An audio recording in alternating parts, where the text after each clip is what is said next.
How's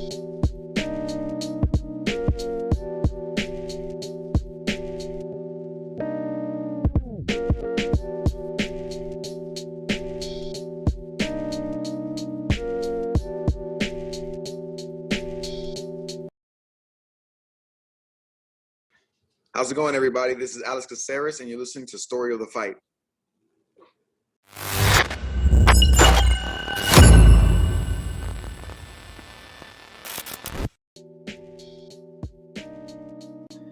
What is up, Will? What up? What up? We're finally back together, man. Yeah, it's like we're two ships passing in the night, you know? Yeah. I mean, you're gone one weekend, you got stuff going on. I'm gone the next week, and I have stuff going on. Even today, man, we're busy doing different things, but you know what? We made today happen. Made it happen.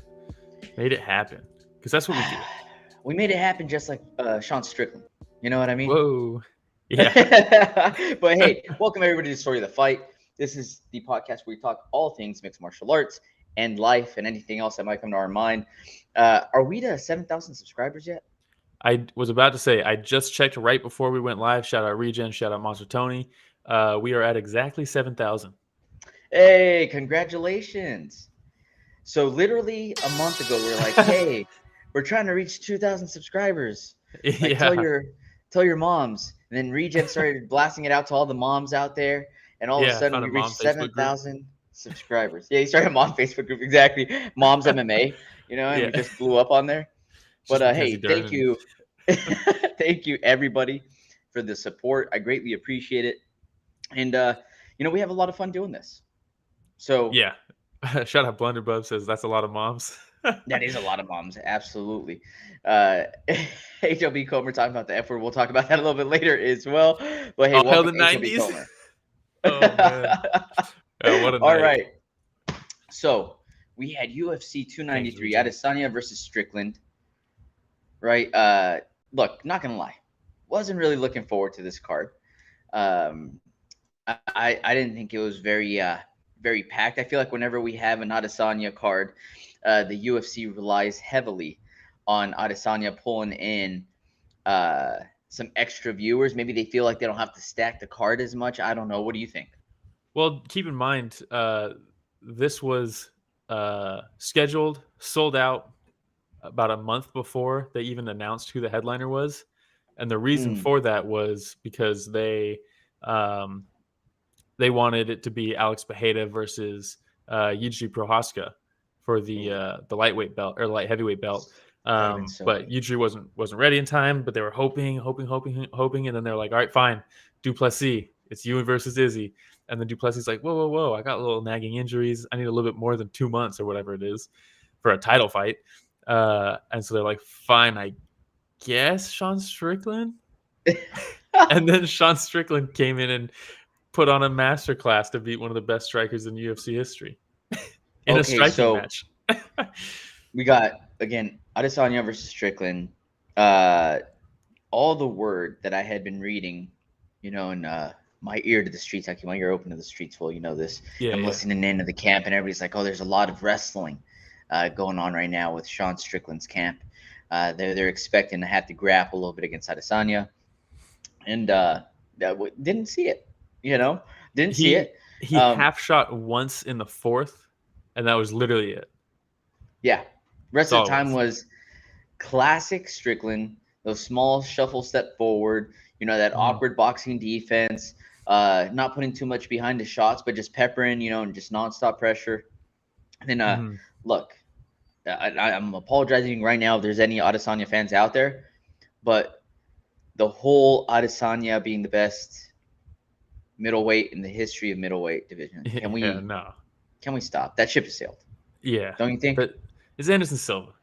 That ship was going down the river, but it's always been Silva. Slowly. And yeah, it's always been Silva, and it's going to be a long time before anybody else passes that. But dude, this Regen says Strickland's defense was on point. This is the type of fight. The reason we started this channel is because I wanted to do a breakdown on Dustin Poirier after his Dan Hooker fight. And every once in a while a fight comes around where it's like, man, that's a fight that I want to do a breakdown on. I want to go through it and show like how this happened. And this was one of those fights because Sean Strickland, I didn't give him any chance to win. Actually, I had money on Izzy finishing this fight. You finally put money down? I put money down on Justin Tafa to land more than 18 strikes. He got it done with 11, and that was bundled with Izzy to finish this fight, and that did not happen. So, hey, at least the parlay was over before the Izzy fight started. You know what I mean? Exactly. Yeah. That is hilarious. HLB Comer says this is the most satisfying fight in a long time. A freaking Deshaun Rocky movie. Yeah, because, dude. So going into this, I was not very excited for this. Like you said, I wasn't very excited for this card. This matchup in particular, I thought, look, Sean Strickland, someone who plods forward. He reaches for leg kicks. He reaches for his punches. He's going to get sniped by Adesanya just like Alex Pereira did. It's a layup style-wise for Izzy. I don't necessarily need to see this. So I was a doubter. I was doubting heavily. But instead, HLB Comer says, bow down, kid. I fucking knew it. I made like $300 on Sean. Easy money. Right on. Ooh. But so Sean learned a lot, obviously, from the Alex fight. I know they trained together after he got knocked out by Alex because his style was working. But let's be real. Up until this point, his best win is against Imavov. That's his best win, you know? You could maybe say Jack Hermanson, but Jack Hermanson hasn't had a win in like 5 years. So that probably Imavov is his best win, in my opinion. Every other time he's lost when he fights like top tier talent. But you could tell he wasn't reaching nearly as much. He wasn't reaching for leg kicks, especially, which is massive because that's how he gets cracked all the time because he just sticks his arms out there. But dude, everyone's talking about how he outboxed Izzy, but dude, his kicks were fucking phenomenal because he walks forward. He's got the iCarly stance. He's walking forward. His feet are together. They're close together, and he's cutting the cage off well. He's not circling. He's forcing Izzy. Izzy's a master at escaping with his back against the fence. But Sean was doing such a good job walking him down and cutting off the cage that even when he would escape, he was right back on him, you know? So he never really got to get set. And when he would get set, it's usually for a leg kick, right? If you're an Izzy, when you get set up and you plant, here comes a leg kick. Dude, Sean Strickland's that marching forward with the high knee march, you know? It's perfect, right? Because you can block the leg kicks with that. Yep. But then sometimes he would do it, and then it was like a two-step, almost like a question mark kick, right? Where a question mark kick, you throw the knee up, and then the leg comes around. It's like two steps. There's a half beat in between. Sean was picking his knee up and putting it down, picking his knee up, putting it down. But then every once in a while, he'd pick it up, half beat, and then flick it forward with a cheap kick to the body. And dude, I mean, he outlanded him to the body with his kicks. It was fucking beautiful. And that coupled with constantly having to go back and forth, exploding off the fence, dude, that's going to zap your gas tank. Zap it. He does this thing where it's just like you're talking about that high knee, right? And it was throwing Adesanya off so that when Adesanya was throwing his leg kick, like he had a hard time timing it. And then he'd come down, and Strickland, like when you come down off that high knee, would just throw a quick 1-2 a lot of times too. Well, so it's like Adesanya is on the defensive, like right away. And that's something that Machida would do a lot, where he'd high knee up and then throw the jab off the knee that he picked up, because when you pick your knee up and then you put it down, you can almost use that momentum to shift into your jab. So now a light jab is now a power jab without you having to fully commit to it just because of your footwork. And then the other thing, the other thing was because he fights with his feet so close together. We've talked about this before with Sean Strickland. His defense has always been incredible, right? With when he's defending, right? His defense is pretty bad when he's striking, but when he's defending, his defense is really good. We've talked about how there's certain layers you have to get through, and a lot of it's framing off like here. Then it's to lean back, and then he can shift back. One of the things he learned with this style, and it was really good in this fight, was his feet are so close together so that you think, all right, he's in punching range, right? Because he was smothering him, so he's out of kicking range. Now I can punch him. But his feet are so close together that when you go to punch him, he can just move his back foot, whichever foot he wants it to be, because he's so squared off with you. He can move that foot back. And now, just by widening his stance, he's gained about 8 to 10 inches away from you. You know what I mean? So there's just by widening his stance, he's now outside of your punch range. And so he was making Izzy miss constantly. it was just such a masterful game plan, a style that he's adapted so well from losing, right? Like you don't need to adapt your style until you lose, and then you're forced to adapt it. So he gets flatlined by Pereira, and he has to adapt the style, and then he comes And he goes back and here, trains with the guy. and then he trains with Pereira and say, "Hey, how did you catch me? Oh, I reach my hands out like a dumbass sometimes. I'm gonna stop doing that." And he adapted his style perfectly. And people are saying, "Oh, Izzy looked off." He did, but it's like people are fighting over, was this an off night for Izzy, or did Sean have a great game plan?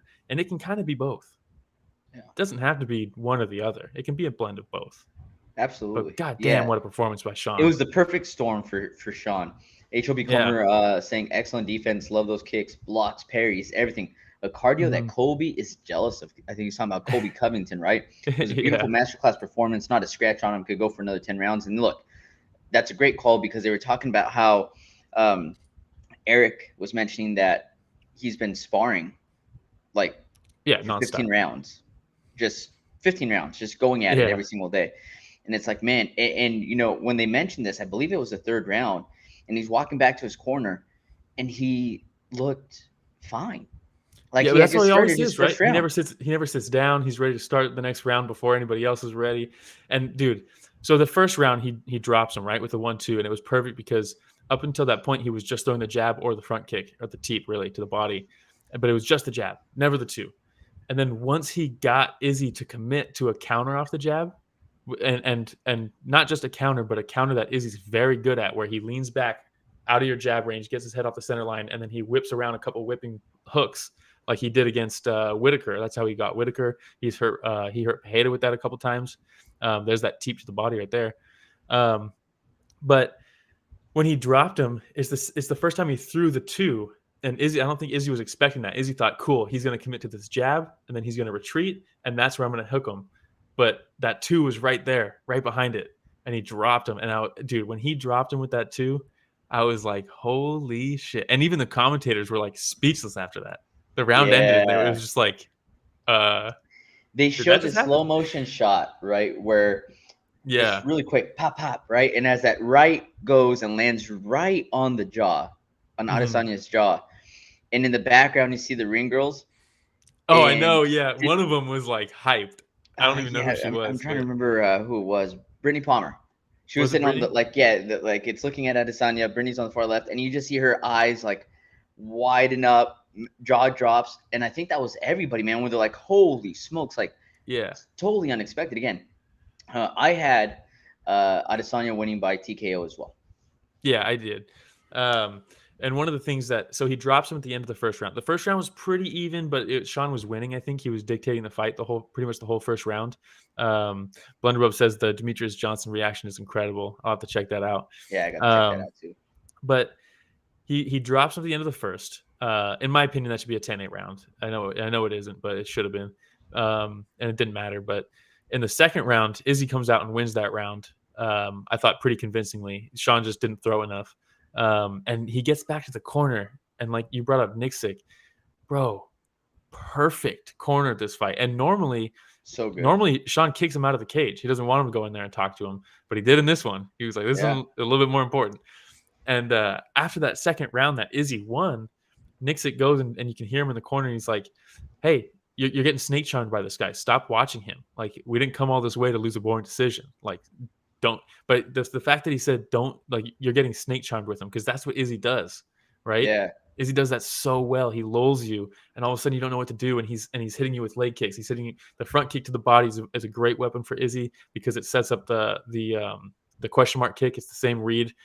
People say, like in baseball, right? As a pitcher, pitching is all about tunneling, right?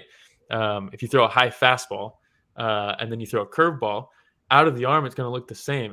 The curveball looks like it's going the same place as that high fastball. So you're like, cool, high fastball, and then it drops, right? Because of the curve. But the tunneling is the same. Out of the hand, it looks like it's going to the same spot. And that's the same thing with the front kick to the question mark kick. And like Sean's the high knee to the teep kick. It's the same thing. You're tunneling it so that you don't know which one's coming. But he does all these moves, all these outside attacks that you don't really know what's going to happen. So you freeze, and then you're snake charmed. But then the reverse happened. because Sean's walking forward and he's throwing his jab and he's going the marching knees, the teep to the body. I mean, that's what he froze Izzy. Izzy didn't know what to do. Even when Izzy knew that he needed a finish in the 5th round, he couldn't do anything. He has like, I don't know what to do. It's crazy. So good, man. Regen, they're saying Sean was just marching forward, being patient with his defense. Look, I was super impressed with just how cool, calm, and collected Strickland seemed. You know, I know that they're like, man, he looked a little nervous on the way out. I mean, it's a title fight. Pull up the face-off image real quick, Rich, if you can, the first picture. And then Brian talking about his heart rate going up after that knockdown happened. I mean, if that knockdown happens and your heart rate doesn't go up, you're not alive, dude. Yeah. Sean's body language until the fight started, every second, the walkout up until the fight actually started, he looked so nervous. But then, like, some guys, like, and Sean's definitely one of them, the fact that he spars so much, like, that's where he's in his element. Once the fight starts, he's in his element. Even the fight against Alex Bejeda, where everyone knew he was going to get knocked out, and then he gets completely flatlined by him. He didn't look nervous up until that. He just kept doing his thing because that's where he's comfortable, you know? I mean, just I could go on and on and on about this fight. Just an absolute masterclass from Sean Strickland in this one. So absolutely good. Brian and HOB Comer both saying corner was great, short and to the point. Everything that came out of his corner was gold. It was money. You know what Laura Senko said in the 4th round, and it was awesome because by the time the 4th round was winding down, it was like, oh, Izzy needs a finish going into the 5th round. Sean's got this right now. And they showed the live odds, and I think Izzy was like a plus 130 underdog. And Laura's like, hey, John, he was a minus 600 favorite going into this, is he? And John's like, yeah, minus 600 favorite, blah, blah, blah, blah. And then Laura Senko says, this is a sport that will make fools out of anyone. I was like, God damn, dude. Because style-wise, going into this, Izzy should have been able to finish him. But Sean just tweaked his game so well. And I mean, just everything came together. Like you said, it's a perfect storm. You know, everything came together really for him. Was. Really good. Again, between Adesanya seeming a little off, Strickland having the best night of his life, Senko being in the booth, it was just a perfect storm. Yeah, Monster Tony says Nina's reaction to Sean winning was awesome. Yeah, Nina does more interviews with Sean than anybody I think I've ever seen. And did you see the interview they did where they got like the American flag in the background? They're like in the desert down there, and they're like sitting down in like camping chairs in front of a giant dude. It's pretty sick. But yeah, she filmed herself reacting to him getting called the winner. Stoked, dude. And this was the cool part too, dude. I loved this fight so much. But as soon as the round ended, the 5th round, he puts his hands up and just looked completely shocked. It wasn't like, I knew this shit was going to happen. You know what I mean? Like, he looked completely shocked, and he kind of like put that guard down. He always has like a bravado, right? But then you see through it a little bit at the end of this fight. It was pretty cool. Even the monster can. I don't know if there's a picture of it, but the monster can's like squeezed. Like he squeezed that thing, dude. I think just like in the moment, you know, they're supposed to make it look like they're drinking it and stuff after the fight, and he's just like, it's not even open it in his hand. Just yeah, that's awesome, man. No, so congratulations to Sean Strickland, man. What a performance. This one's going to go down in history as one of the largest upsets in the history of that division, in title fights in general. I think they're saying, real quick, Brian says, the last 15 seconds watching him come alive and screaming was icing on the cake. Yeah, when he's walking him down screaming, Izzy needs a finish, but he just can't even throw anything. He's just completely puzzled by him. But yeah, forgot what I was saying, but there's the monster can. Look at that. Oh yeah. And the excitement, just squeeze the shit out of that thing. You know, the little interaction between Izzy and Sean Strickland, afterwards was pretty cool to see too. They were both giving each other a lot of recognition. Mm-hmm. Yeah, and then they go into the post-fight interviews, and then they go into the press conference, and Strickland's like, I'm going there. I'm like, what am I fighting of? An amateur? And I'm like, well, there we go. And we're back. Yeah. Yeah. Well, he's got to put on the show, right? He's built up a character pretty well. I know everyone's like, he's just that dude, but like, there's definitely, you play it up, right? He got the title fight because of it, Yeah. HB Comer says Sean won everything the whole week. Yeah, coming down with the hat in Australia, the whole crowd's behind him. HW Comer says Izzy finally got his ego checked. It was about needed. Yeah, it's going to be interesting. One thing that really bums me out is Dana's already saying they're going to do the immediate rematch. Oh, yeah. I was going to ask you about that. Sean Strickland versus Duplessis is the move. Yeah. It's the move. I can't believe I'm saying that. If you told me that 3 weeks ago, I would have been like, shut the fuck up. I hope Izzy takes a break. Yeah, maybe that's what they do. I don't know. Do you think enough money has been made? Because Izzy's a pretty active champion. He's been a pretty active champion. And I'll give Izzy props for that.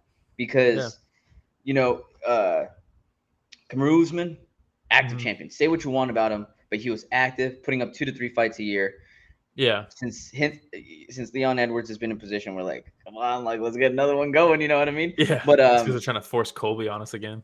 Yeah, and then again, Adesanya, active champion, really appreciate, put up some great fights. But do you think we're getting to that point now where money has been made through sponsorships, through pay-per-view, through all that stuff, to where you're like, man, maybe the hunger's not there anymore? Well, I mean, yeah, the hunger's not going to be there. That's just a given. But yeah, I don't know. I think they'll probably do the rematch. Dana's already saying they're going to. How does the rematch go? I think the rematch is actually more in favor for Strickland. Really? I do, because Strickland didn't have to show he didn't have to show his whole game in this fight. And it's now on Izzy to adapt to what Strickland did. But Sean will always have pressure, Randy Couture style cage wrestling that he didn't have to pull out of his back pocket in this fight, that he can always pull out in the second fight. Whereas Izzy, his only chance in a rematch would be to be the aggressor. He can't get put on the back foot like that against Strickland. I think the rematch does favor Strickland, just because he has more tools in his arsenal that he didn't have to show. Where Izzy, I think you got Izzy. Yeah, I don't know. I probably will still bet on Izzy in a rematch, but I do think it favors Strickland. Because Strickland's pressure wrestling is something that we don't really see in the UFC, but he has it, and we know that's something that Izzy struggles with. Izzy's takedown defense is incredible, but Sean can pressure you into the fence and hold you there if he needs to. I don't know. I just hope that I just wish they wouldn't do it, to be honest. I don't think that you shouldn't have to beat him twice, especially if Izzy never lost to Pereira and his run continued up until this loss. Then yes, you do the rematch. But the fact that he just lost his belt, he just got it back, he didn't even defend. This was his first defense from getting it back, right? Yeah. Yeah, he shouldn't do it. You shouldn't have to beat him twice. Yeah, I agree. Crazy. I agree with Blenderbub says, other than the funny bit DJ had, some good critique about being pigeonholed by counter striking. Yeah, I mean, you can get it happens a lot, actually. Counter strikers, they get stuck counter striking, and then Manel Kape lost a fight like that against Pantoja. We see that quite a bit, where once you have to flip that switch and go forward, if that was your game plan going into a fight, you're fine, but trying to adjust mid-fight when you're feeling your counters, it's really difficult. HW Comer says he beat Izzy at his game. It was different with Pereira because it was close, and he knew is the better striker. I'm not sure if I follow that comment, if I'm being honest. Knew he is the better striker, probably? Yeah, but are we talking Sean Pereira or Izzy Pereira? Oh, I don't know. That's a great question. But HW Comer also saying, I got Sean in the rematch and the finish next time. That I don't see coming. That was so close, the first one. We didn't see that one coming either, and it was true. That close, but very close. Hey, how about Mark Goddard was like, he never even came close to stopping that fight. You think he would have been like watching close? He didn't even like go towards them. He was still like way out in the distance. One of the announcers had said that Izzy threw up a thumbs up in the process. He did, yeah. When he was standing up, he threw a thumbs up. When he was getting kind of battered up against the fence, he stopped blocking for a second to give him a thumbs up. But at that point, you would think that Goddard would at least be closer, closing the distance, just to be like, I might need to stop this. He just I think Izzy owes him money or something, man, because he was like, just let it go. Yeah, somewhere Dominic Cruz is fucking punching a wall, dude. Oh man! All right. Well, do you have anything else on that main event? Regent says Sean versus Jared 2, and let's see Izzy versus Drickus in a non-title fight for #1 contender. I don't know, man. Just because Drickus finished Robert Whittaker, that's a title shot in my opinion. You know, The it's hard to ultimate pass that up. gatekeeper. Dude, if you beat Robert Whittaker, man, you see like Max Holloway in that division, right? And the thing with Max Holloway in that division, like we've talked about before, he beats everybody that's not the champion. He beats everybody that's not Volk, right? Mm-hmm. And I felt the exact same way about Robert Whittaker, where I was like, hey, Robert Whittaker beats everybody, not Israel Adesanya. Dos Santos was like that with Cain Velasquez. Yeah, go in there and you mop the floor, right? With Whittaker. That guy. Yeah. Yeah, like dude, that's like you're in. That's your ticket. That's your golden ticket. They gave him the ticket, but he wasn't ready, right? He got injured. And they're like, Dana's like, yeah, you shouldn't have done that. You don't turn down title fights. You jump on that opportunity. It's like, hey man, when your whole career has led up to this moment and you're hurt going into it, maybe you do wait. Yeah, maybe make sure you're 100% and that you're ready. Yeah. Otherwise, you end up like Jacare. Regent says, I just want to see him versus Izzy, knock Izzy even further down the ladder. Yeah, I get it. All right.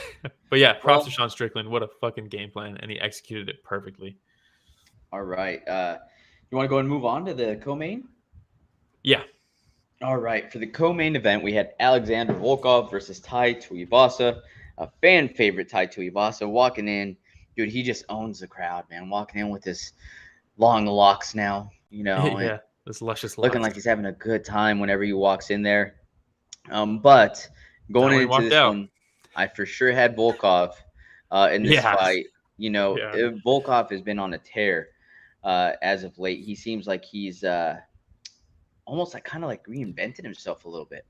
Dude, he put on mass, started sitting down on his punches, and dude, we talk about it all the time. Some guys who are very long don't know how to use their length. Volkov has really started to learn how to use his length.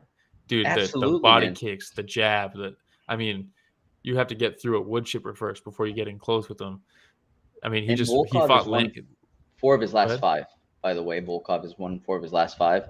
Where on the opposite end, you have Tai Tuivasa coming in on a 2-fight losing streak, going up against another animal in Alexander Volkov. So I had a Volkov by finish on this one. I thought he was going to knock him out. I did not guess Ezekiel choke. Mount of Ezekiel, man. Fucking beautiful. Yeah, it was. Okay, but like you said, long strikes. Tai has a hard time coming in, closing the distance. You know, the thing with Tai is that he's quick, man. He's quick, but when you're going up against somebody that's tall as well, and look, you're going to have to eat a punch or two to close that distance when there's that much of a size difference. The only problem is that when you have this monstrous hand just coming this right that just came straight down the pipe, man, as Tuivasa is closing the distance. That Russian pipe dropped him. Oh, dude, yeah.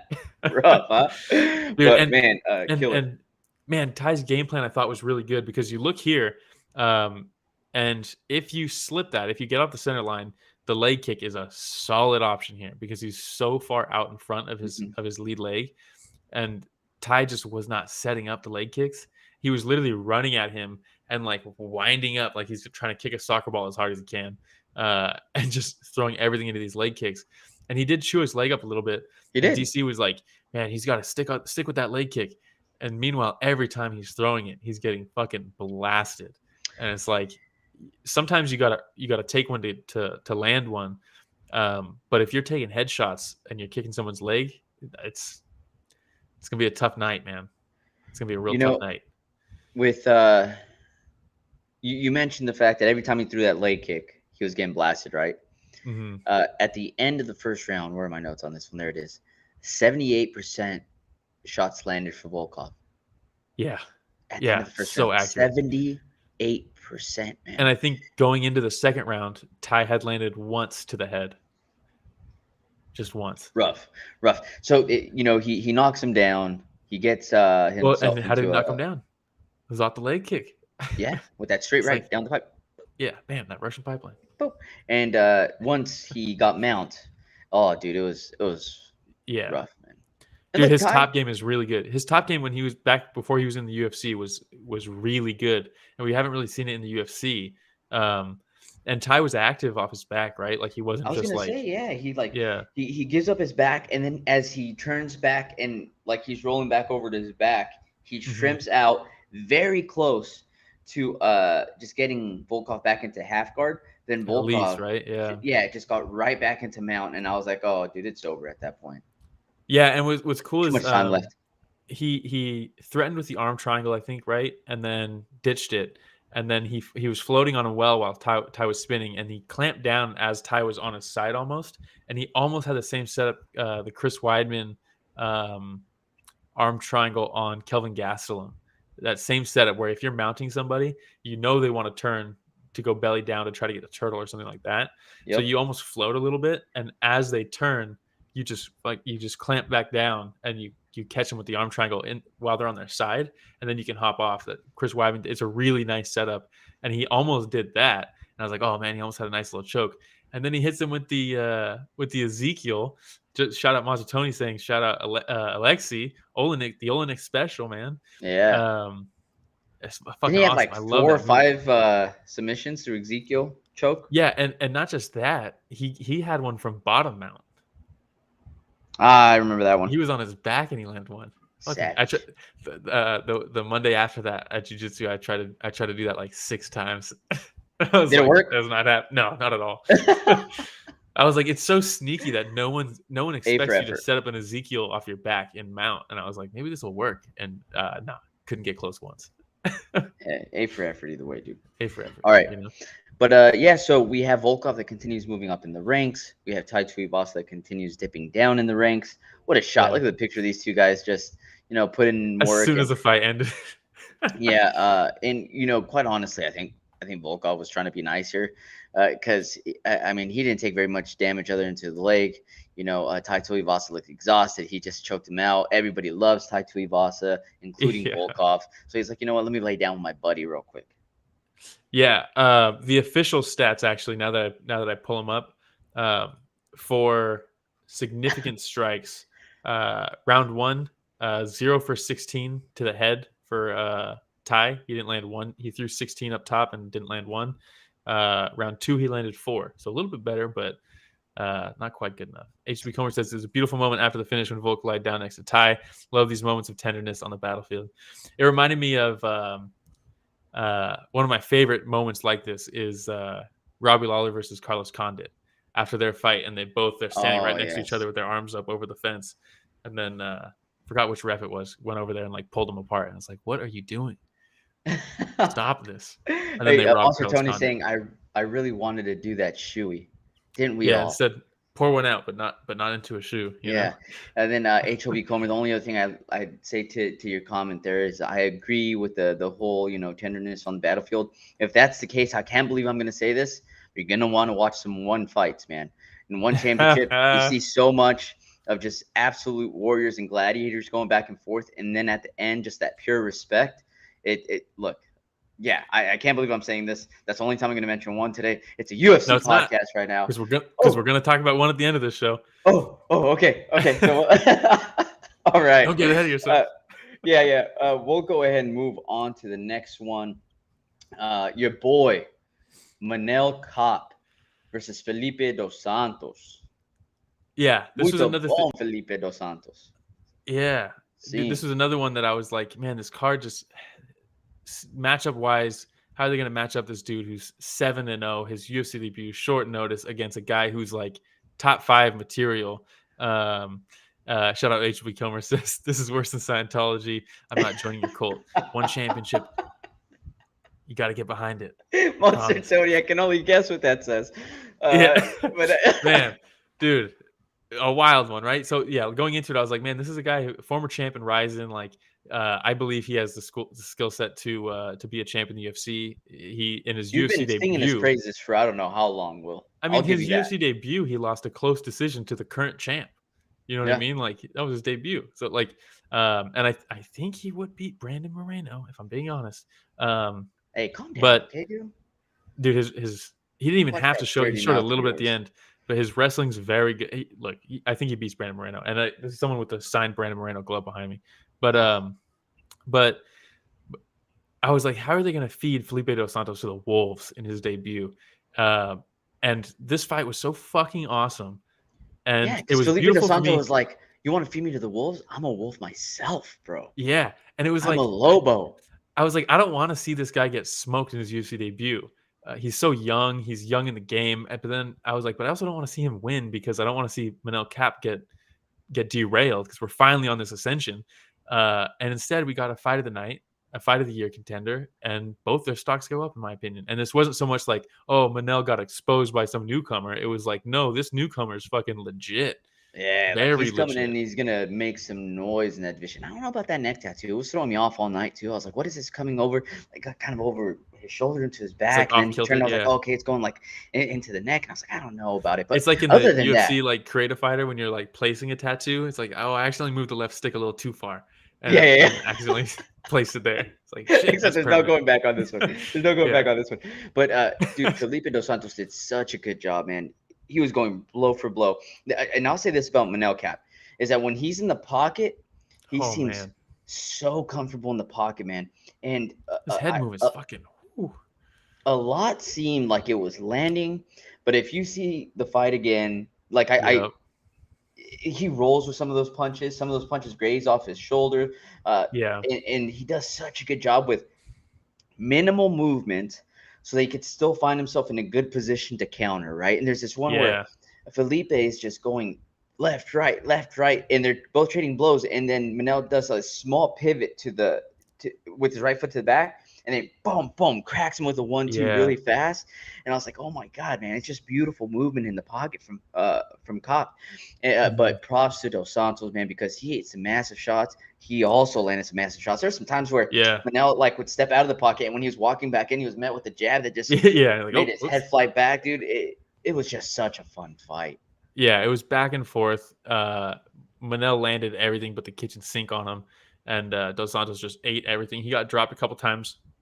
You could tell physically Manel was stronger, right? He was kind of shucking him off of him every once in a while, and he'd be off balance. But that's also a short notice thing. I think he cut weight for the Contender Series like 2 weeks ago or whatever it was, or a month ago, and then the fight didn't happen, and then so he cuts weight again. So I don't really put too much stock into that type of stuff from Dos Santos. I think he was probably affected by that a little bit. But you could tell, man. You could tell he's down there at Shooter Box just training with Oliveira. The way he throws the leaping front kick, the leaping knees, like out of the blue, like he fights just like him. It's like I saw someone call him Small Oliveira. Small Oliveira. That's so good. You should just use that all the time going forward. Yeah. Fantastic. All right. Anything else on this fight? Are we going to talk about the post-fight interview? Probably not, right? I mean, we're at 40 minutes. I know you got a hard out. Yeah. We can skip that for now. I mean, we can cover it on the next one. Are we going to cover it on the next one, or which one? Oh, no. You know what? There were some words that were said over here that was like, hey, what is going on? This is the second time that they say this word over here. Somebody on the chat, I can't remember who it was like, hey, shout out to the 90s. I thought we had definitely left that word in the past. And then they're just like, you know what? Let's just sprinkle a little bit of this here in Australia. Maybe they like it over here, you know? Bro, when he said it, DC just like, he's like, nope. He goes, come on, man. It just shows that the way he walks. Man, brutal, dude. Brutal. It sucks because people like up until this point, people kind of hated Manel because he had so much hype coming in and he never really delivered. He lost a close decision against Pantoja. Then he gets robbed against Nicolau, and everyone's like, how good is he really? And then he won a bunch of fans by shit-talking Adesanya and Kai at the press conference. And then he had a fight of the night, and I was like, finally, people are going to be behind Manel Kape. Like, this is the boy. And then public enemy number one. And then public enemy number one. Brutal, right, dude. Just brutal. Crocodile Dundee not having it whatsoever. Everybody wanted to attack him. You know, and I don't know if that he won. It's illegal in Australia. It's literally illegal to say that in Australia. Well, there you go. He might not make it out. All right. Fun fight though. It was a blast. Before that, we had Justin Tafa versus Austen Lane. I fucking love the Tafa brothers. Oh, they're awesome. What's not to love about them? Sign me up every single time, dude. because granted, both of them are young in this game. Hey, you like swinging? You like banging? You like banging? These are the boys for you, dude. You like big old boys just knocking out, just fucking. Okay, wait. Okay, I was like, but dude, a lot of people picked Austen Lane because, believe it or not, everyone thinks that Austen Lane is just like, okay, he's the ex-NFL guy, but he's had more fights than Tafa has now by a significant margin, and he does play the outside game pretty well. He's real long, but look, this is gonna come. I mean this with zero disrespect. Oh boy, here we go. There's some guys and some girls who fight, and it's very visually pleasing. They do all the right things, and it's not necessarily the most effective. And it's a lot of like, it looks good, It's like jabs here and leg kicks. I'm finishing my combos with leg kicks, but I'm missing most of my shots, and there's not much impact, things like that. You know what I mean? It's almost like it's like cardio kickboxing. You know what I mean? Yeah. There's a lot of that. And Austen Lane has some of that going on. And he's won some fights. He's definitely talented. He's in the fucking UFC, right? But he's not swinging and banging like the Tafa brothers. No. You know what I mean? Tafa brothers are coming to take your head off, dude. This isn't cardio kickboxing. You think those boys do cardio? No. They do this to kill. They don't even know what cardio means. No, they do it to kill. and like the most nonchalant ever about it, Oh yeah. There's a picture in here. He drops him with the overhand left over the cardio kickbox, because when you're just throwing stuff out, it looks great, all that stuff, but you're setting tendencies, there's patterns, there's things like that. There's no real consequences to what you're throwing. So it's like, I'm just gonna walk through this, time this overhand and drop you. And he's like, that's a walk-off KO. And he's like, oh yeah, never mind. And then just jumps on him. And dude, the ground and pound in this fight, and look at Austen Lane looking somewhere completely different. He probably could have got the walk-off. And then, dude, the punches he threw and the ground and pound were fucking terrifying vicious. Picture right there, by the way. Yeah. Well, look at the next picture as he walks away like he just did his laundry. Oh my god! And he did his laundry and he folded it. He folded Lane. Look at him. He's in this most awkward position, man. The ref's like, he's telling Lane in his ear. He's whispering. He goes, "My bad." Yeah, my bad. I probably my got bad, walk off. Yeah, because he should have given him the walk off. He knocks him down, dude. Again, he's looking off in the opposite direction, and like he landed with his arms up, and the ref's probably thinking like, "Oh, he's intelligently defending himself." And Lane's like, "No, my body's not reacting right now. I meant to brace my fall. This isn't a guard." And the ref just goes, "Finish him." And Tafa's like, "Okay, not a problem." Look, he starts doing this happy little dance, dude. You know what I mean? It's so awesome, man. I love the Tafa brothers. Massive legs. Jesus. Dude, yeah. I'm glad they got this fight because it was a canceled fight, and they fought again, and then Austen Lane poked him in the eye. They had to stop it, and then he poked him in the eye in this fight, and I was like, what are we doing here? And then he was like, no, this time it's over. We're settling this. And like I said, my parlay was Adesanya by finish and Tafa to land more than 18 strikes, and he got this one done with 11. And I was like, when he got the walk-off, I was like, no. Because I was like, he's got to be somewhere close, and then he started going the ground and pound. The ref and I was like, had the exact same bet. The ref had the same bet you did, where he's like, 18 strikes. Yeah, that looks about right. Knocks him down the left, and then he's like, sure you don't got a couple in you, Tafa? Yeah. Hey, these are significant if you land them. So we need just a couple That's more. Hilarious. Oh man. All right. That's it though. Yeah, we'll cover the next one here. We had Tyson Pedro versus Anton Turkalj. Yeah, the pleasure man. Yes. People are they're not fans of Turkalj. They're like, the pleasure man thing's weird. I don't like he gives people weird vibes, I guess. I don't really care. But he is that reminds me, I have to post a new short on YouTube today that has to do with what we're talking about right now. But yeah. HW Comer says, is there another high level sport where people as fat as this can compete? Rugby and football. Football, offensive line. Absolutely. American football. Yeah. American football. Offensive line, not 300. Not European football. I don't think I've ever seen a fat person play European football or be good at soccer, period. So Blunderpup says, well, their buddy, us one marks are living in the future. All right. But yeah, so Tyson Pedro, man, ever since he has come back from his injury, has looked rejuvenated. You know, he came back and beat Villanueva, Hunsucker, lost to who was that? Modestas. And yeah. You know, by decision. But coming in, man, just he's still never won a right fight. Away. He's still never won a fight that has left the first round, which is crazy to me. But he's only needed to a couple times, right? And shout out to the boy for taking the loss to Shogun, you know. I take that to heart, you know. Yeah. Shogun knocks you out late in his career, you're my boy forever. But yeah, he's over at City Kickboxing now, and Turkalj has always been very sloppy in the in-betweens. You know what I mean? Like he'll look clean with his grappling, he'll look clean sometimes with his striking, but his in-between moments are very sloppy, and Pedro just took advantage of that like immediately. He just started blasting with straight punches and knocked him out. After he landed that first right, you could see that Turkalj was not all there. Like he was on wobbly legs since that very first shot. I was surprised that Pedro didn't just rush him right away. He took his time. In the very next shot that landed again, Turkalj's on skates again. And so he was done right after that first punch landed. You know, it's just a matter of time. Yeah. But another nice performance from Pedro. And you know what? I really got the celebration. I really appreciate Pedro, Tafa, Volkov going through with all these early finishes because it made the night go by a lot faster. Your boy wasn't trying to stay up till 12:30 at night, you know? No. Can't be doing that, dude. That's past my bedtime. All right.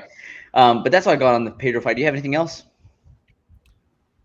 No, that's pretty much it. HW Comer says pleasure was delivered indeed. Also, great fight for betting. The odds were pretty much even. Yeah, I almost did this one too because I was like, man, Pedro looks like he's really coming into his own lately. You know? Yeah, absolutely. By the way, says, go ahead. What other fights are we going to cover here? We're just going to do the Ulberg fight, and I think the Chepe fight. I think that's it. Because I know we're at 47 minutes. Blunderbub says Dana always looking like the alcoholic dad after a long day at the office during the face-offs. Yeah. Might be. All right. But we had, let me see here. Carlos Ulberg versus Daun Jung. Yeah, fun fight, dude. Fun matchup. Probably not one that I'll ever rewatch. Hey, Anik with another classic, though. As he's walking up, he goes, Ulberg, he's a handsome guy, also a fighter. And I was like, wait, what? Wait, what?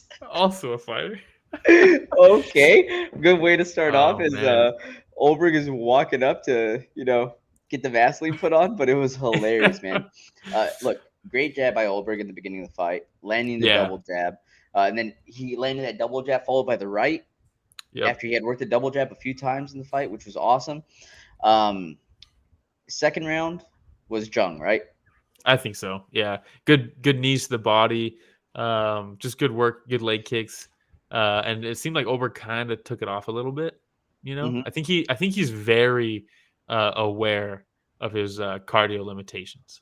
And I think he doesn't want to repeat that mistake from his debut, I think he's very I was going to say, he lost to Kennedy and Zechiku, right? But since then, he's rattled off 5 wins in a row, my man. Yeah. No, he's the real deal, man. Calls out Dominic Reyes. It's like, damn, dude, you got to kick him while they're down. No, dude, leave Dominic Reyes alone. I know. Come on. He's chilling off somewhere doing his own thing. Because he was like, if you're done getting whatever you needed done, I'd like to fight. And it's like, hey, man, if that's maybe to call out somebody else. Like, we don't even know what's going on. I feel for him. If you're done with your injuries and getting whatever surgeries you need to get, hit me up. Well, a weird fight where Ulberg choked out Daun Jung, got the tap out, and with like 10 seconds left, and Herb didn't see it, so it goes to decision. And it's like, oh man, imagine if he loses this decision. And they're like, just kidding. With the replay, we saw the tap, so you get the submission. Crazy. All right. Anders says, hopefully Izzy will be gone after Drickus polishes them off easily. Shout out your profile picture. The Shining's fucking rad. I don't know if you could tell, but the blanket on this couch is the Shining carpet. One of my all-time favorite movies. right there. The zoom in. That By the way, right there. whenever Rich zooms in, do you ever get thrown off? Yeah, I'm like, whoa. Yeah. Yeah. But I don't think they're gonna do sometimes. Yeah, I don't think they're gonna do the Drickus fight. Dana is already talking about doing a rematch with Strickland. Yeah, so we'll see what happens. If you're Drickus, now you're getting more than 2 months. You know what I mean? So just watch them do Izzy versus Strickland and then Drickus versus Cannonier. Oh my god. The ultimate FU by Dana, you know? Yeah. You're like, okay, you want to turn it down? I got you, buddy. I'll turn you down. We you were don't turn so me down, I turn you down. We were ready to sell a bunch of tickets off that racial controversy hype that you guys were building. We wanted to exploit that and make a bunch of money, and you ruined it. And now Izzy lost. But yeah, he got the choke. He got the submission. I don't think anybody had Ulberg by submission in this fight, but shout out Ulberg. Fun fight, though. And then before that, we had Chepe Mariscal versus Jack Jenkins. Yeah, everyone's always talking about Jack Jenkins and his leg kicks. He hits like a truck with his leg kicks, and he was lighting up Chepe with his leg kicks and smacking him in the face in that first round. And Chepe's game, right? But he's like, because you didn't watch this one, right? So I caught the end. I caught how it finished up. So, yeah. So the first round was, I thought Jack Jenkins looked like really good. He was mixing up his attacks well, because that's one of the things where when you're a good leg kicker like that, you don't want to fall in love with it too much and become predictable with it. So he was switching his stances a lot to set up the leg kick. He was going body kicks. Like he was working really well. And I was like, man, Jack Jenkins is becoming a complete fighter, you know? And Chepe was getting blasted. Second round comes out, and Chepe is like, I don't really like how this is going. And he starts pressuring him against the fence and outworking him on the fence and starting landing his own stuff like knees and things like that. And I was like, man, this is a good fight. It's a real good fight. And then Jack gets double underhooks, and Chepe, you know, when you get that over grip, you can almost like grab, I believe his hands were in his chest. I'd have to rewatch it, but I think his hands were in his chest when he tried to throw him. And he posts weird with his right arm and takes out his elbow. So was it the right arm or was it the left arm? It was his right arm. He posted with his right arm. You can see his glove there above his foot, where it's just kind of like dead out there. And then Chepe's like, bam, toss him down. That was sick. He face planted. I thought he got knocked out from the slam. That's what I thought happened live. And then Chepe's like, let me spin off to the side and land some hammer fists. And if you can't see it in this picture, but the knee of Chepe is right on the dislocated elbow. When he spun off to the side to land the hammer fist, he planted. Is that the elbow right under his left foot, leg? No, I think that's his heel. I think that's Chepe's heel. Okay, no, yeah, you're right. I was gonna say that does look pretty nasty. But it wasn't that bad, right? I like that with that picture. If that was his elbow, it'd be pretty fucking bad. But yeah, planting his knee right on it was pretty brutal. That sounds disgusting. It really does. And so I know what your thumbnail is gonna be, Will, for if we post this video. If we do a breakout, yeah. If we do a breakout. All right. We talked about it for 2 minutes. Probably not worth it. When they're pulling him off, he's like, I don't know what happened. Oh, hilarious. All right. So props to Chepe Mariscal. He now moves to 15-6. Jenkins drops to 12-3. And I believe that's all we're going to cover. We have like 5 minutes left, I think. Yeah. Real quick, I want to shout out Hack Press versus Quinones. Quinones coming off the Ultimate Fighter, fights Hack Press. That was a fucking banger of a fight. It was really good. Go back and watch that if you didn't see it. And then we had Charles taking out Blood Diamond, and then he was the other one that dropped the homophobic slur to the crowd. And then DC was like, at that point, DC was like, I don't even know this was possible. I don't know what to do. And then he called the interview off. When Manel said it, they prepped him. They're like, hey man, next time someone says that, just bounce right away, because he was just like, I don't know what to do. So funny. Man. Man, hey, next week, UFC Fight Night. Grace. Shout out Monster Tony. Alexa Grasso versus Shevchenko. Monster Tony says Jeff Molina was cracking jokes all night about all these words winning. Jeff Molina is a good sport. I think he's the only openly male homosexual in the UFC. Who is he? Molina. Oh, okay. Jeff Molina. Oh, got it. Okay. But yes, hey, next week, We have UFC Fight Night. I don't know. Alexa Grasso versus Valentina Shevchenko. Yeah, we also had Moment of Silence. The only ones that are worth mentioning is Duplessis versus Izzy, and then Kai Kara-France versus Manel Kape. I think Manel Kape beats Kai Kara-France, honestly. Ooh, okay. I hope they make that fight again because they tried to book him against Figueiredo. Figueiredo pulled out twice, and then they booked him against Kai, and then he pulled out, and then they gave him a guy on his debut, and it's like, hey, man. Kai Kara-France has an awkwardly long tongue, by the way. When he does that little thing, when he does the neck thing. Yeah, when he did that, I'm a big Kai Kara-France fan, and I was before he even got to the UFC. But when he was like standing in the crowd and Manel's yelling at him, and then he does that, I'm like, what are we doing? Why are you doing that now? I don't know, but it was weird. Awkwardly long. Did you see that? I didn't. I was too focused on. I don't know. You're focused on the fighting. I'm focused on like how they're acting in the crowd. You know. Yeah. All right. Performance bonuses. Sean Strickland got a bonus, obviously. Tafa got a bonus, and then Manel Kape and Felipe dos Santos both got. Good for Tafa, man. Good for dos Santos. Awesome. Yeah, and we'll use this transition real quick because I know we're running out of time. But it was funny in the post-fight press conference. Someone was like, finally, Austen was like, "Hey, what do you think about making it a finish bonus instead of just like a random performance bonus? And that way, everybody who gets a finish gets $50,000." He was like, Dana was like, "I like how it works right now." It's like, okay. Oh, I'm sure he does. Yeah. I'm sure he does. But yeah, fighters wouldn't be extra motivated to get a finish. I mean, yeah. And speaking of pretty much most finishes getting bonuses, one had a crazy fight on Friday. I haven't watched the whole event, but Sidachai versus Sia Sarani main event, fucking incredible. One of those fights where someone gets cracked and they're like, "Oh, is that how hard you can hit? Let me put my hands down and let you hit me like 5 more times." And while I'm screaming in your face. It was fucking awesome. Great fight. I'm gonna have to go back and watch it. Yeah. That's good. And then in 2 weeks we have Superlight versus Rod Tang. Tyson Harrison's on the card. Prajan Shai's on the card, I think. Fucking stacked top to bottom fight night. But it's not a fight night. Sorry. Friday fights. We're saying, let's talk about one. And then very next message. Just kidding. Oh, that other one. I don't see that other one. All I see is him saying, "Let's talk about one." So I'm glad he finally hopped on the train. I don't see anything else from him.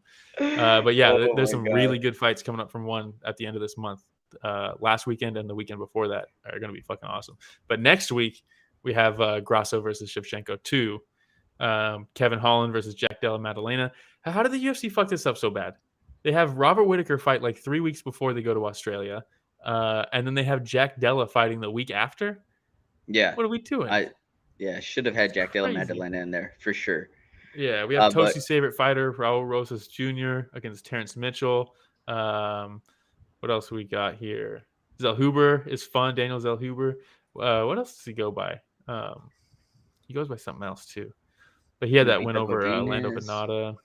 Your boy Roman Kopylov, Russian Chase Kopylov. Back in there quick, huh? Okay. Daniel Lacerda is a fun fighter against Edgar Shired. That's a fun fight. Tracy Cortez. Cortez is baddie back. Tracy Cortez, fresh off a divorce. Man, that should be good. Jasmine Jastovicius. Holy canceled fights. Yeah. Dude, we might have to save 15 minutes next week for a moment of silence. Yeah. HOB Comer says, also said, whose time are we running out of? That's my bad this week, guys. It's I'm running out. I'm the one that's on a time cruncher.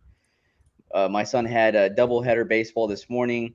Literally drove 45 minutes back over here to record this. Then right after this, I'm driving back to catch the last 2 games of the tournament tonight. So my bad. HOB Comer says, and somebody please explain how computers work to Ramiro. I'm learning. Hey, did you plug are you Ethernet up right now or are you Wi-Fi? Oh shit, I forgot. This guy, he buys a new camera. It's blinking. If you look at the past couple episodes that Ramiro was on, the camera's blinking. And we're like, hey man, buy another camera. And also just buy a long Ethernet cable because there's routers across the garage. And it's like, hey man, just buy a new camera. Buy an Ethernet cable long enough. You don't have to have it plugged in across the floor all the time. Just plug it in for the show. The new camera is set up. And did you change back to 1080p on our studio right here? No, how do you do that actually? We don't need to do this right now. No, and then also I look over to the left and the Ethernet cable's still wrapped up in the packaging right there. So my bad. But no, seriously, this was so much fun, guys. And this is why like I'm willing to drive over here to do this, because I absolutely love talking fights, love spending time with Will and Rich, and also love spending time with everybody that hops on the chat, because it's so much fun. I look forward to this every single week, and hopefully everybody else does too. Thank you so much for the 7,000 subscribers again. Just a month ago, we're like, hey guys, we're a couple hundred away from 2,000. You like, let people know. Just in a month, we went from 2,000 to 7,000. So it's greatly, greatly appreciated. If you're like, hey, Definitely. Well, I don't really like watching, but I like listening, you can also find us in different places, right, Will? Yeah, it's Story of the Fight on everything. If you go to storyofthefight.com, it'll have all of our social medias on there. You just click through them, follow them. And we also, on there is our merch, which we forgot to talk about at the beginning. If you want to buy a hoodie or some shirts or a beanie, it's an embroidered beanie. It's real nice. It's only US and Canada. So if you are outside of US and Canada, just DM us on like Instagram or something, and we hopefully can work something out. But yeah, thanks everybody. Yeah, and special thanks to HLB Comer, because he also is very active with us through Instagram, sending us some good information as well. But anything that we can do to make the show better, everybody, please let us know. We're all for it. And that's all I got. Do you have anything else, Will? Shout out Blunderbub, shout out Monster Tony, shout out Brian, shout out the guy with the shining profile, shout out Regen. Yeah, thanks everybody. It's been real cool. But yeah, HB Comer, the way we first got in touch was him criticizing the podcast, saying how bad we were at certain things. And we appreciate that. So if you guys have suggestions, let us know, and we'll do our best to accommodate them. And I'm definitely going to screenshot the chat. HLB Comer says, let's talk about one. I am going to save that. And you better believe I'm going to pull that up in the future. On the next one episode, it's just going to be HLB Comer up there that says, let's talk about one. That should you better believe it. All right. And just in case you're wondering, Will, this podcast produced by Richard Bustos. No? Hey, there it is. All right, everybody. Thanks for listening another week. Story of the Fight.